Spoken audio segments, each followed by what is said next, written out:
Namaste. Today I am going to talk about sacral chakra, which is also known as Swadhisthana चक्र। ये orange colour का होता है। इसका जो एलिमेंट होता है वो होता है वाटर। ये सेकंड बॉडी को रिप्रेजेंट करता है, which is called emotional body. So इस इमोशनल वर्ड से ही आपको समझ में आ रहा होगा कि ये अटैचमेंट से ज़्यादा रिलेट करता है। तो जब भी हम बहुत ज़्यादा इमोशनल हो जाते हैं या बिल्कुल इमोशनल नहीं होते हैं, बहुत ज़्यादा अटैचमेंट में चले जाते हैं, तो ये चक्र ब्लॉक होना शुरू हो जाता है पार्शियली।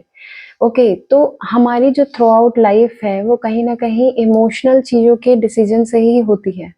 तो सम टाइम हम बहुत ज़्यादा इम्बैलेंस होते हैं इमोशंस में, और उसी के ही बेसिस पे हम लाइफ के डिसीजंस ले लेते हैं, जो कि आगे जाके कुछ प्रॉब्लम क्रिएट कर देती है। सो ये चक्र बैलेंस होना बहुत ज़्यादा इम्पॉर्टेंट है। अगर आप बिल्कुल इमोशनल नहीं है तो आप एक प्रैक्टिकल पर्सन है, वो भी गलत है, which is come under the under activated of this chakra. जब बहुत ज़्यादा एक्टिवेशन इसका हो जाता है तो हम बहुत ज़्यादा हर चीज़ों को लेके सीरियस हो जाते हैं, बहुत ज़्यादा इमोशनल हो जाते हैं और अटैचमेंट में ज़्यादा चले जाते हैं। तो ओवरऑल अगर हम देखें तो ये जो चक्र है उसका बैलेंस होना इसलिए बहुत ज़्यादा इम्पोर्टेंट है, क्योंकि हम हमेशा मोस्टली आउटकम के बारे में इस चीज़ों में सोचते हैं जब हम चीज़ों के अटैचमेंट में होते हैं। सो माया कहीं न कहीं ये चक्र को बहुत ज़्यादा रिलेट करती है। और मैं यहाँ पे पहले डिफाइन कर दूँ कि माया कोई गलत चीज़ नहीं है। माया को समझना ज़रूरी है कि पहले तो माया है क्या? माया कोई भी ऐसी चीज़ नहीं है जो यहाँ पे मटेरियल वर्ल्ड में है तो हम उसको माया बोल देंगे। नो, ये एक रियलिस्टिक काइंड ऑफ दुनिया है, जो कि हमें एनी हाउ आप कितना भी सोचो, बट आपको रहना कहीं न कहीं यही है, आपके स्पिरिचुअल टेस्ट भी यही होंगे। सो पृथ्वी एक ऐसा स्कूल है जहाँ पे आपकी टीचिंग चलती है। तो माया सिर्फ एक ही चीज़ है कि आप जो भी अटैचमेंट्स में हो, वो क्या है, आउटकम के अटैचमेंट में। अगर आप कोई भी चीज़ एक्शन ले रहे हो और उसका आप कहीं न कहीं आउटपुट सोच के चल रहे हो, एक्सपेक्टेशंस, सो वो माया होती है। क्योंकि आपने कहीं न कहीं पढ़ा भी होगा कि कर्म किए जा फल की चिंता ना कर। तो ये क्या है कि हमको यहाँ पे कर्म करने हैं, हमको हमारा इंटेंशंस कभी भी किसी चीज़ के आउटकम के लिए नहीं होगा। बट आज के टाइम पे हर कोई सिर्फ एक्शन आउटकम के बदले ही ले रहा है। अच्छा, आउटपुट में ऐसा हो जाएगा तो हम आज ये एक्शन लेते हैं। इवन लोग फ्रेंडशिप भी इसलिए कर रहे हैं क्योंकि कल कल को कहीं न कहीं काम आएगा। ठीक है, ये बंदा या बंदी ये कहीं कल को कहीं हमारे लिए हेल्पफुल होगा। तो ऐसा कुछ नहीं है, कभी-कभी आपके अननोन पर्सन भी आपकी लाइफ में आके कुछ हेल्प कर जाते हैं। सो हमें हमारा इंटेंशन मैटर करता है हर एक एक्शन में। जब आप हील भी हो जाते हो, उसके बाद भी आप एक्शंस वही लोगे जो प्रीवियस आप अनहील्ड पहले लेते थे। बस हमारा इंटेंशंस चेंज हो जाते हैं। पहले हम अटैचमेंट में चीज़ों को करते थे, बट आफ्टर हीलिंग हम पूरा का पूरा अटैचमेंट्स खत्म कर देते हैं। हम सिर्फ एक्शन और प्रेजेंट मोमेंट में रहना पसंद करते हैं। और जब ये बैलेंस हो जाता है तो ये कहीं से कहीं तक नहीं है कि आपके इमोशंस चले जाएंगे, बल्कि आप ज़्यादा लव फॉर्म पे आ जाओगे।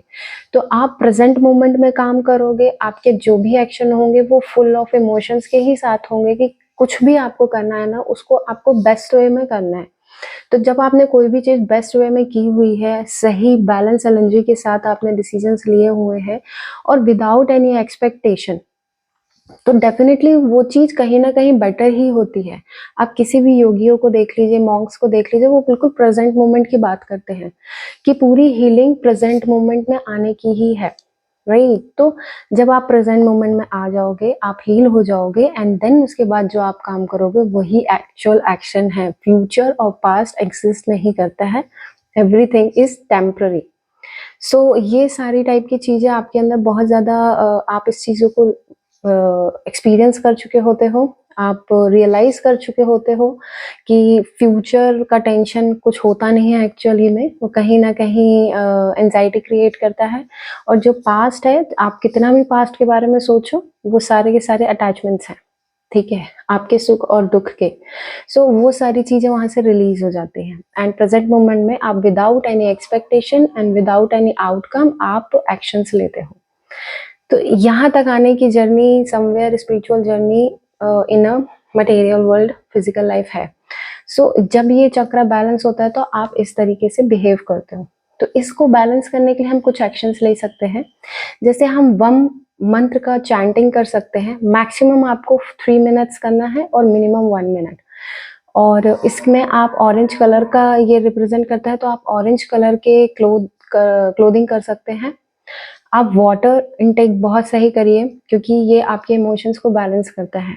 ठीक है, जब भी आपने नोटिस भी किया होगा कि हम जब ओवर इमोशनल हो जाते हैं या लाइक क्राइंग जैसी फीलिंग आती है, तो हम सबसे पहले फिर उसके बाद पानी पीते हैं, तो वो बैलेंस करती है। तो वाटर इनटेक रखिए, ठीक है, मेडिटेट करिए, ब्रीदिंग करिए, ये सारी चीज़ें आपको बेनिफिट करेंगी एनी हाउ।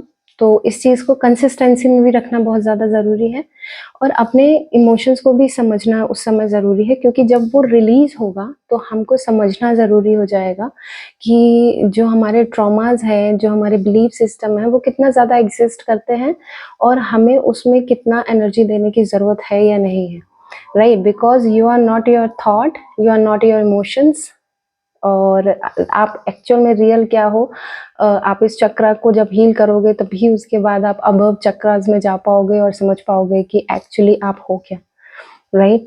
तो ऑल द बेस्ट, एंड अगर ये वीडियो पसंद आया हो तो thank you so much. Hari ओम तत्सत।